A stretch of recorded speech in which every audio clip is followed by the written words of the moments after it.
আজকে আমরা দেখব বিডাতে কিভাবে লগ ইন করে। লগ ইন বাটন চাপ দিলে পরে এখানে ইমেল আসে। হ্যাঁ, তো ইমেল দিয়ে আমরা করতে যাই। ধরেন সে আমরা একটা অ্যাবাউট এটা দিলাম, এটা দেওয়ার পরে আমরা নেক্সট বলতেছে, দেখাচ্ছে এখানে ইয়ে আছে। সো এই কাপচা দিচ্ছে, কাপচা আমরা ইয়ে করে নিই, দেন লগ ইন বলতেছে আছে, but actually email or password is invalid. So what are you going to do? To create অ্যাকাউন্টে চাপ দেবো। ক্রিয়েট অ্যাকাউন্টে গিয়ে যদি আমি জিমেলে দিই সাইন আপ উইথ গুগল, ধরুন একটা অ্যাকাউন্ট সিলেক্ট করে নিলাম, ঘুরতেছে,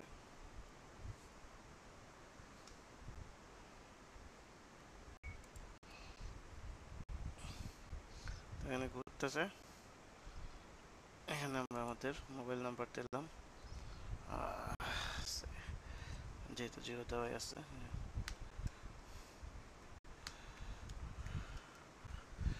একটা দিলাম, এন্টার দিলাম মেল, একটা পাসওয়ার্ড চাই, পাসওয়ার্ড দিয়ে দিলাম।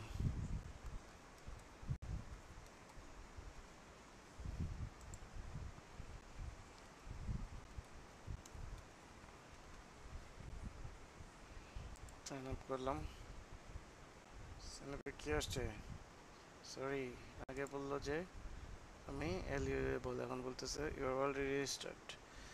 এখন আমি রেজিস্টার্ড হলে তো আমি রিসেট দিলে আসার কথা, তো রিসেটে ক্লিক করলাম। রিসেটে ক্লিক করার পরে আমার মেইলটা আমি টাইপ করব, তো মেইলটা আমি টাইপ করব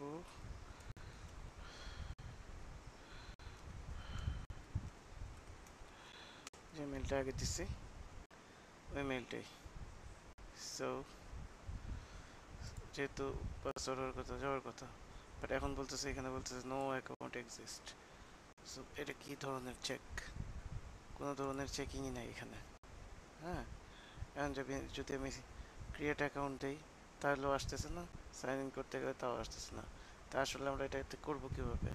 আর এখানে একটা বাটনের কি একটা অবস্থা করে রাখছে, সে আগের যুগের থেকে বেরোতে পারলো না আর কি গভর্নমেন্ট। যাই হোক, ঠিক আছে।